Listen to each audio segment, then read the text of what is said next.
Halo, selamat pagi, siang, sore, dan malam, tergantung kapan Anda menonton video ini. Saya Yudhistira dengan NIM 4342401010 dari kelas TRPL 2C Malam akan mengerjakan asesmen akhir semester pemrograman basis data praktikum. Oke, kita lanjut langsung ke soal. Soal pertama, sebuah toko buku online memiliki database dengan skema dengan tabel pelanggan, buku, pesanan, dan detail pesanan. Eh, di sini kita telah bikin database tersebut dan mengisi beberapa data. Langsung aja, yang pertama ini kita ditanyakan, kita disuruh menampilkan daftar nama pelanggan beserta total uang yang telah mereka belanjakan, lalu urutkan dari total terbesar dan tampilkan hanya dengan pelanggan yang telah berbelanja lebih dari 500.000. Nah, di sini saya telah membuat seluruh query untuk mempersingkat waktu ya teman-teman. Sedikit saya jelaskan. Di sini saya menggunakan Excel untuk menampilkan nama dan total belanja dari jumlah dikali harga dari tabel pelanggan yang digabungkan dari tabel pesanan, detail pesanan, dan buku. Lalu digabungkan berdasarkan ID pelanggan dan nama pelanggan yang memiliki total harga lebih dari 500.000 diurutkan dari total yang terbesar.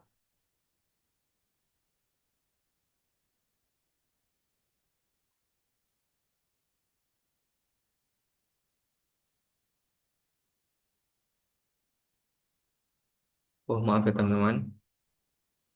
Di sini terdapat kesalahan.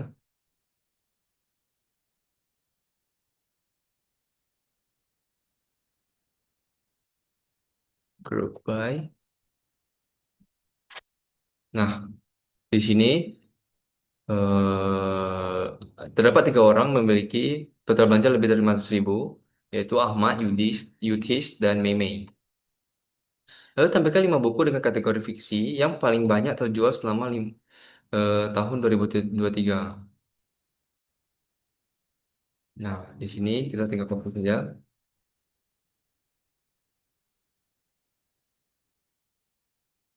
Di sini saya menggunakan select judul untuk menampilkan judul dan jumlah total yang terjual pada tabel buku yang digabungkan dari tabel pesanan dan pesanan, yang dimana kategori buku tersebut adalah fiksi dengan koran tahun 2023 yang digabungkan berdasarkan ID buku dan judul diurutkan dari total harga terjual yang tertinggi terbanyak, tampilkan 5 5 saja. Nah, di sini terdapat 5 judul buku dan total buku yang terjual, yaitu cara serang Lord 52 buku, tutorial minus 1 vs 5 15 buku, cara jump shot FF 10 buku, cara incal High Musuh 6 buku, dan Naruto 2 buku. Lalu kita disuruh tampilkan nama pelanggan yang tidak pernah melakukan pemesanan sama sekali. Nah, di sini saya menggunakan subquery ya teman-teman. Nah, di sini saya menggunakan perintah subquery yang menampilkan nama dari tabel pelanggan yang di mana ID pelanggan ini tidak ada pada tabel pesanan ya teman-teman. Nah, di sini terdapat dua orang yang tidak pernah melakukan pemesanan sama sekali, yaitu Yudhistira dan Upin. Lalu lanjut nomor dua, sebuah perusahaan memiliki database kepegawaian untuk mengelola data karyawan dan data departemen. Skema database itu memiliki tabel departemen, karyawan, proyek, dan tugas. Nah, di sini kita juga telah bikin ya. Lalu kita disuruh tampilkan nama departemen dan jumlah karyawan di setiap departemen. Tampilkan juga departemen yang tidak memiliki karyawan sama sekali.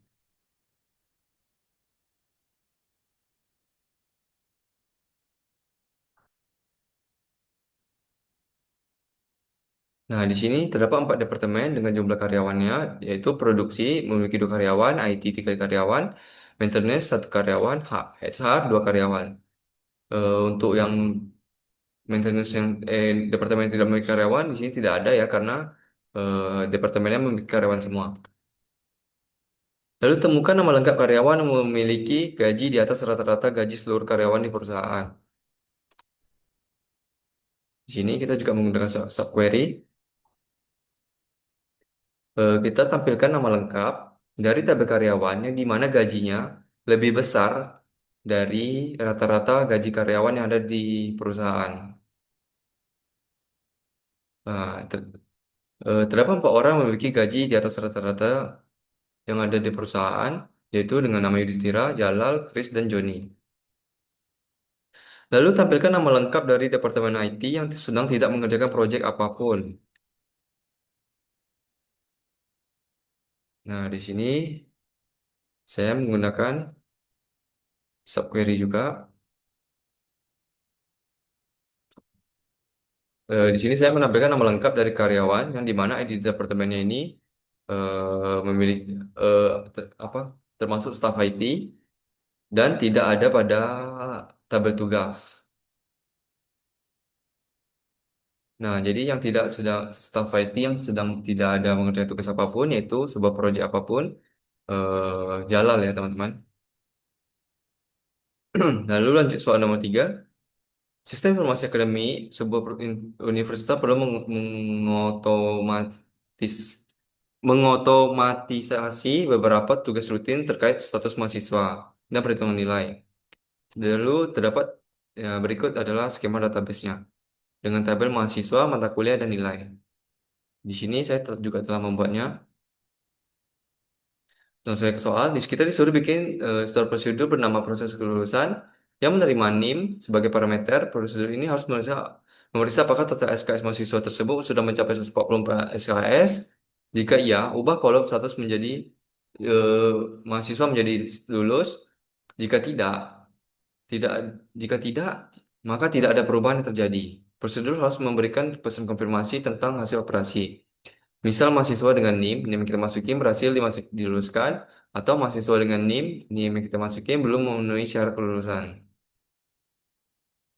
Oke, langsung aja.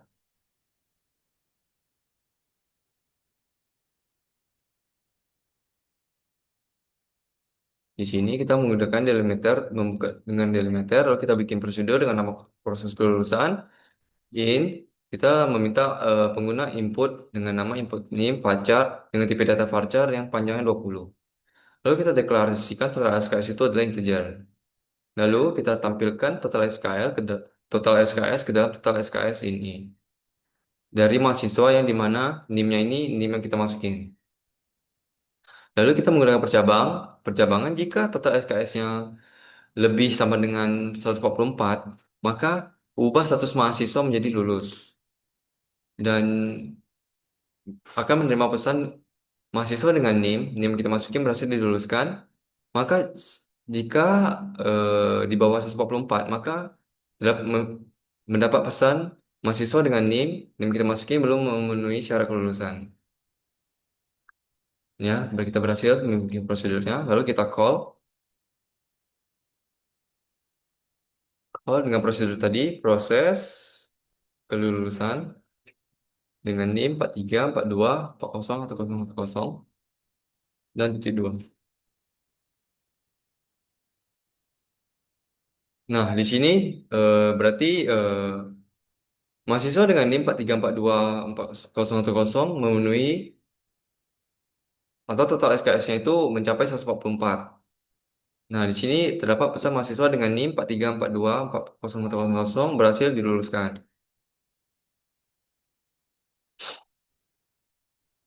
Lalu ke soal nomor 2. Yang B, buatlah sebuah fungsi bernama hitung IPK yang menerima NIM sebagai parameter dan mengembalikan return nilai indeks prestasi kumulatif IPK mahasiswa tersebut. IPK dihitung dengan rumus berikut.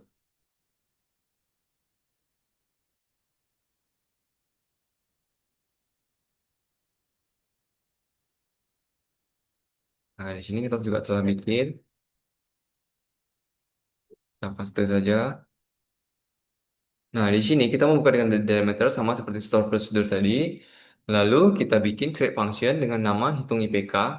Kita minta input name dengan tipe data varchar dan panjang 20. Lalu kita kembalikan, nanti kita akan mengembalikan nilai dengan tipe data desimal 2 di belakang koma. Lalu kita deklarasikan IPK dengan desimal nilai yang 2 di belakang koma.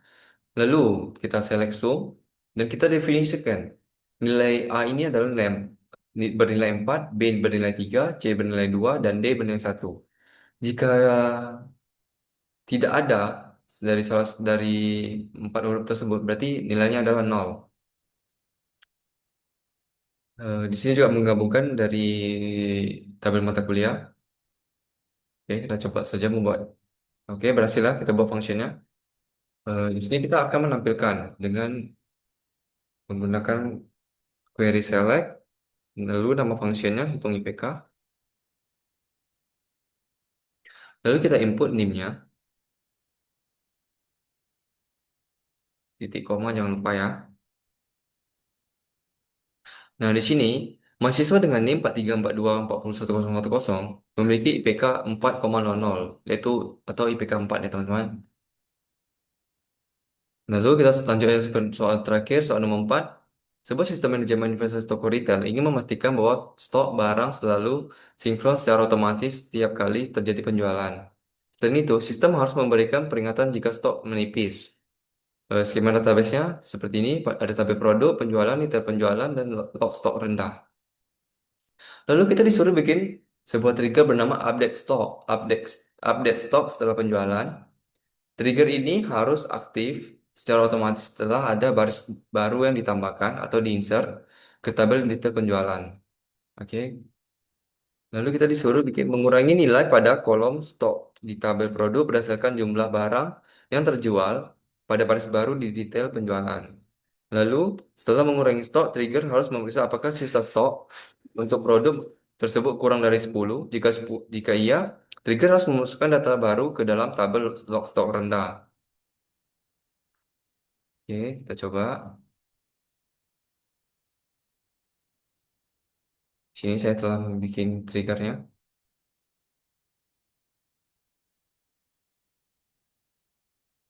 Jangan lupa ya, kita ke database Investaris. Di sini kita buka dengan delimiter, lalu kita bikin trigger dengan update stok setelah penjualan. Yang ketika setelah ditambahkan ke dalam detail penjualan. Lalu kita deklarasikan sisa stok adalah integer. Lalu kita ubah lam, stok dengan stok lama dikurang dengan dengan jumlah barang yang baru dikeluarin. Yang dimana ID produk tersebut ID produk yang barusan dikeluarin. Lalu jika sisa stok kurang dari 10, maka kita masukin ke log stok rendah, ya teman-teman. Kita coba trigger. Di sini kita telah pernah bikin trigger yang sama dengan nama yang sama. Di sini kita drop saja. Kita coba bikin lagi. Ya berhasil ya. Lalu kita cek dulu produk. Kita akan mengambil ini Predis, data produk Predis kita keluarin. Di sini kita akan mengeluarkan data flash disk.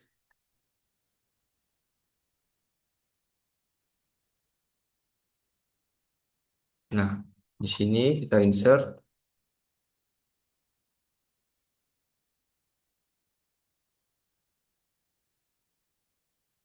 Kita coba insert.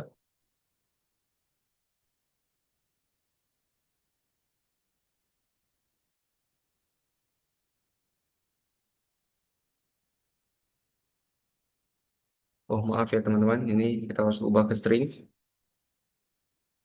String 19 1 di produknya 10.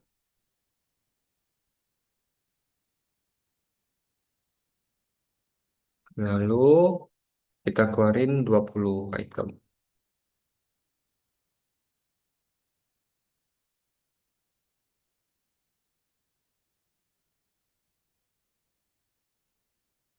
Maaf ya teman-teman.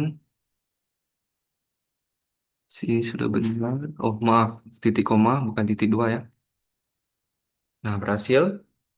Di sini kita coba cek. Oke berkurang ya teman-teman. Menjadi 20 yang tadinya 40. Lalu kita insert lagi. Tinggal penjualan. Values. 21. Satu, 15. Agar stoknya kurang dari 10. Maaf. Ini kita ID produk 10 dan stok yang kita keluarin adalah 15.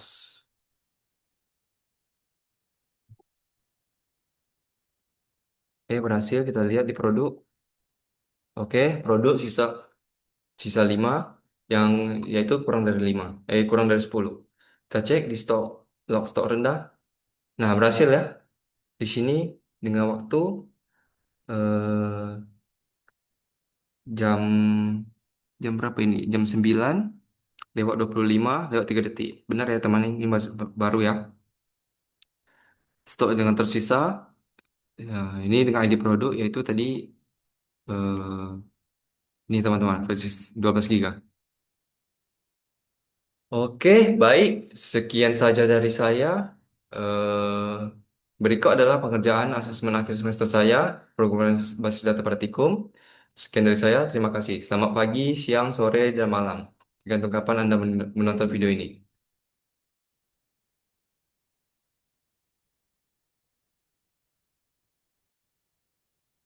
Uhuy.